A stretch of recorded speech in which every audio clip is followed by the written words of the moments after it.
guys, welcome back to Wandering Off Track. Today we're going to be installing some budget spotlights on the Prado. So we've gone for the 7-inch version by XTM from BCF. They're $100, so I thought that was a pretty good deal. I've already got a wiring harness that I'm using for the LED bar. It was actually a dual harness we got from J-Car, so it should be pretty easy to link up. But by the end of this we'll do a bit of a review at night time once I've got them mounted up. But we'll head down to the garage now and we'll get started. So we're down in the garage now. As you can see, this is the bar that we're going to be mounting to. So it's the factory bar that we fitted a couple of weeks ago. It did actually have the LED bar up the top, but after running on some corrugations, the screws that it came with actually snapped, so you had to take the bar off. I've got some screws to fit it again, so we'll be fitting that at the end today as well. But the spotties will just mounted in the designated holes that already came on the bar from factory. It should be pretty easy to link up, but we'll see how we go. So I'll show you what actually comes in the box when you buy them. So you've got the two 7-inch spotties sitting on top. So if you take them out, you've also got your wiring. So it actually uses a Deutsch connector to plug into the spotlight, but the other end uses just a positive and negative. So I've actually got some wire connectors that I'm going to fit onto those, which I'll show you later. So we just need to use some wire strippers and to clamp on some connectors, which will then fit up to the harness that I've already got. You've also got some rubber pads for the brackets to help with absorbing some of the vibrations on the corrugated rows, etc. And then if you go, it also comes with a bunch of hardware, so this is what we're going to use to mounting it, and then some Allen keys just to tighten everything down. And then the last bit to swap them out are the actual brackets. So they do actually seem quite well made. They've got a nice powder coating on them, so they should wear reasonably well. You've got quite a bit of adjustment through here for different angles, just if they're pointing up too much or anything like that. But in terms of a budget $100 spotlight, I'm pretty impressed by the build quality on these. Also with the hardware, it appears that they're at least, it could be stainless, but at least zinc coated, and they should hold up alright. So we'll get the instructions out and head from there. So as you can see here, I've got one light assembled, so it's mounted to the bracket. Now what I found interesting was the box actually didn't come with any instructions, so I just kind of had to figure it out on my own. But the main things you need to deal with is there is a little plastic kind of, I don't know what it's for, maybe just to help with vibration and things, that goes into a gap on the spotlight that these bulbs go through. Now this smaller bolt is for adjustment, so if you move it, the spotlight up or down, that's how you can change where the light's pointing. And this bigger bolt here is just mainly to secure it properly. And then in regards to how it mounts to the bar, I've only got one hole on the bull bar at the moment, but it'll just be this larger nut that pops straight through the middle there with a bolt with a nut on the other side that it will attach to. But I'll show you guys how to, because I still got to make up this one, how to put it together. So we've got a few bits and pieces here. Now the first part that we need to do is to grab the brackets. Now if you can see here in the bags, each bag is for each light. These ones we're going to use for mounting it to the bull bar later. So if we just empty out what's in here,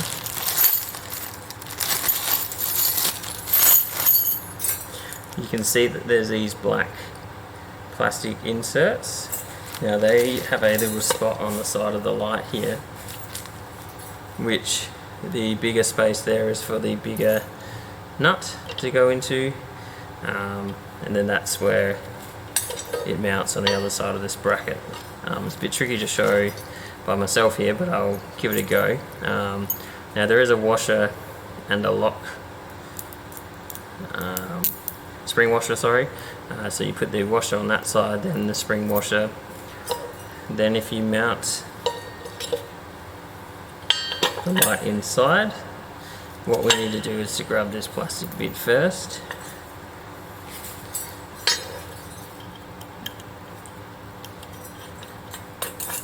Which goes that way around.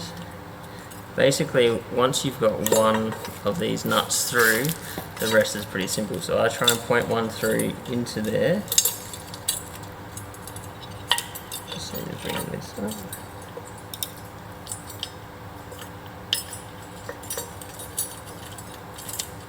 So we've got one in, so that's going to make it a lot simpler to do the others.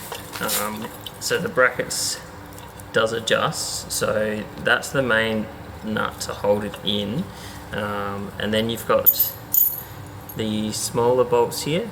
So once again, you've got a small washer and then a spring washer. Now the plastic piece will fall around, so you just need to point it back up if you can.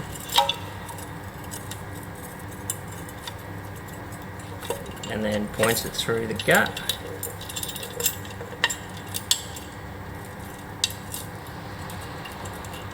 And then that'll start screwing in. Now there are two Allen keys, a smaller one and a bigger. The smaller one is for the adjusting bolt.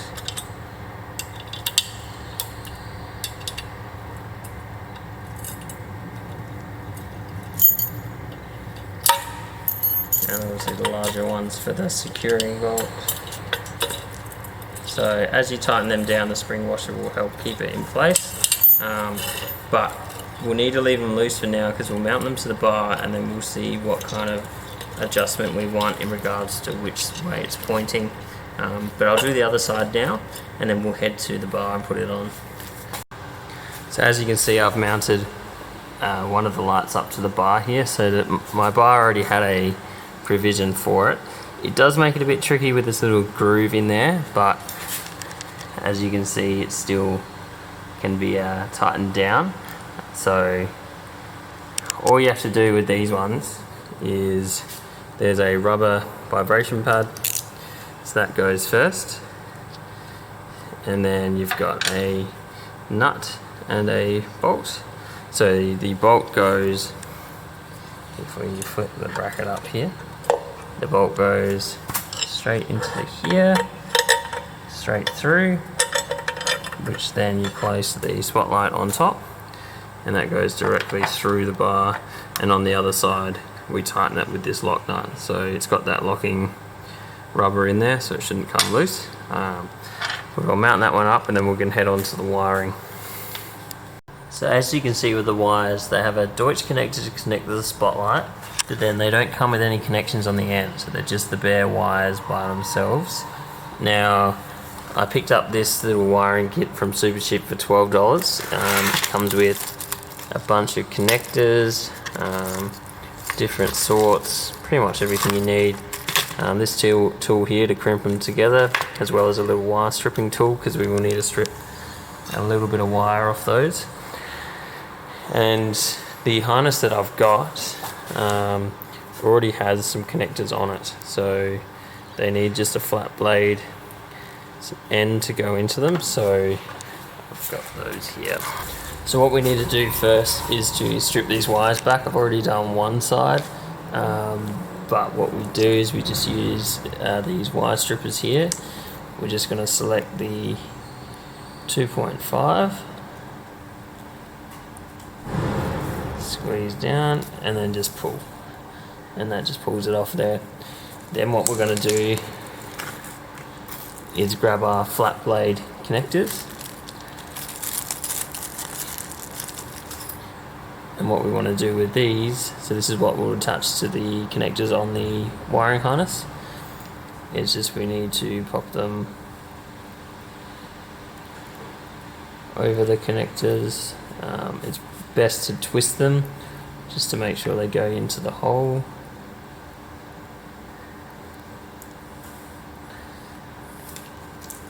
And then this little tool here, you see it's got red, blue and yellow. This is a red. So just pop it over the top and squeeze.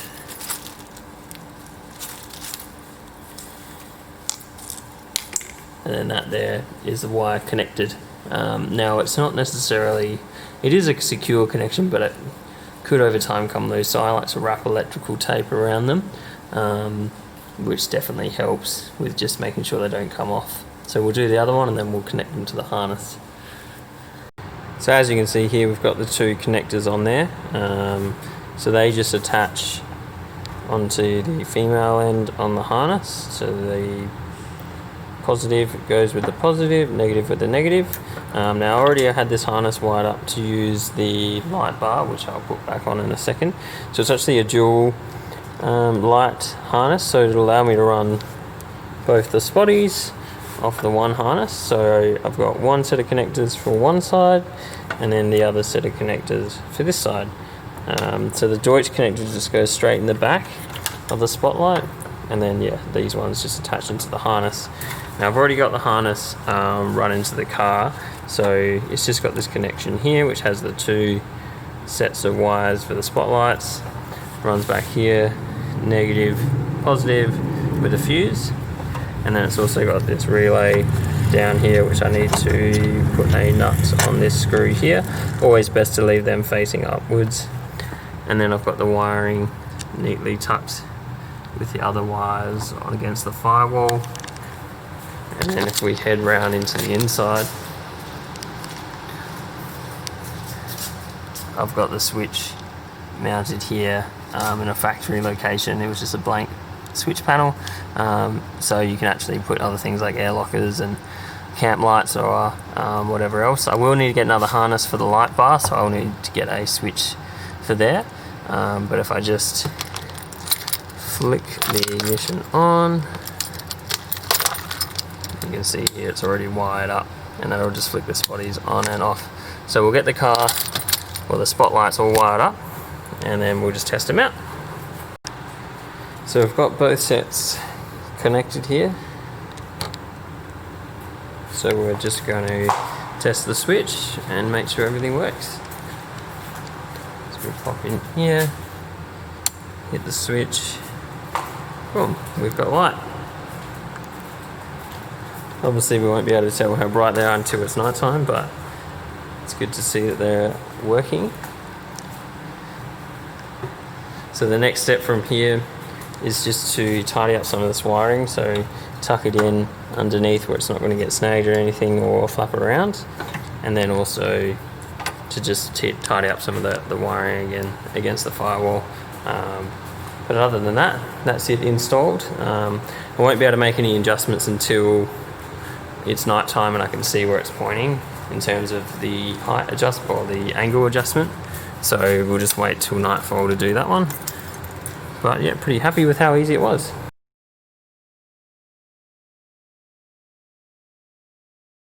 So I guess just to answer a few questions about why I chose these lights or any experience I've had in the past with spotlights.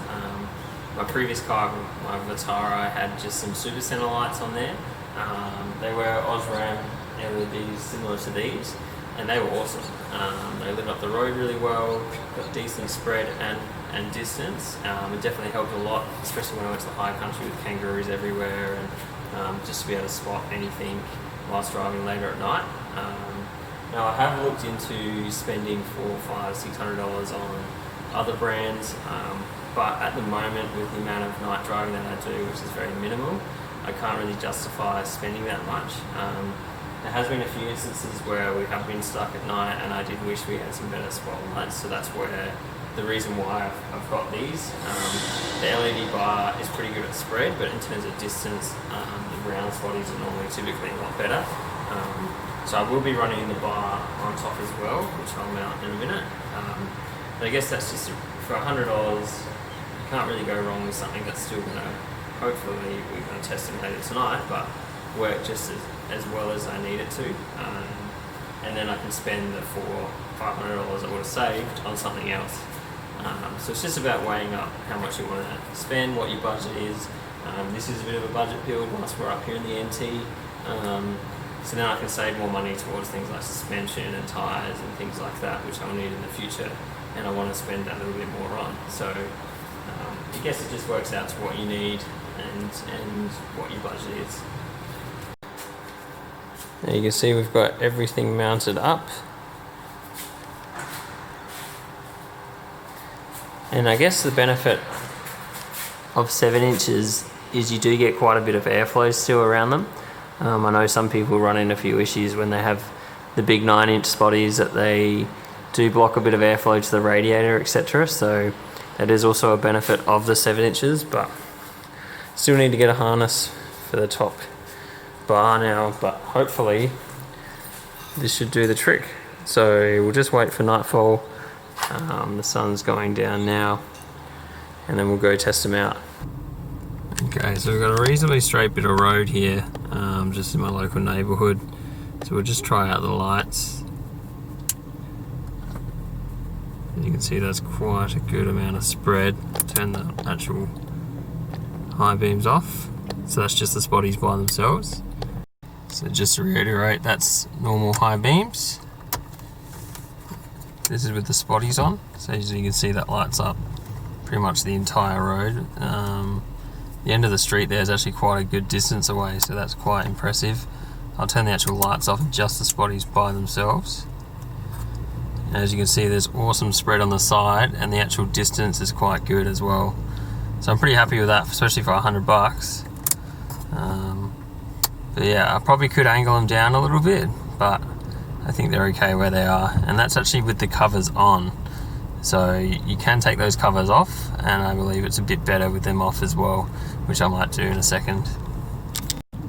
So I've taken the covers off now. To me it looks relatively similar. I'm sure it's a little bit better because you don't have that extra bit of plastic and that XTM logo in the way. But as you can see, it's quite effective and quite a lot of spread, which is good, especially for kangaroos and things like that. And again, that's with the covers off. But you can see there where the light stops, it's quite a bit of the side of the road there you're covering. So I'm pretty happy with them. So that concludes this video, guys. I hope you enjoyed it. For any of you out there looking at buying these lights, I hope this kind of helped make your decision. And if you've already got them, I hope it helps with the installation on your vehicle. I'm pretty impressed with them, how they are so far, especially for only $100, but only time will tell, I guess. So might do a bit of a rundown later on after we've used them on a few trips. But thanks for watching, guys, and until the next video, we'll see you later.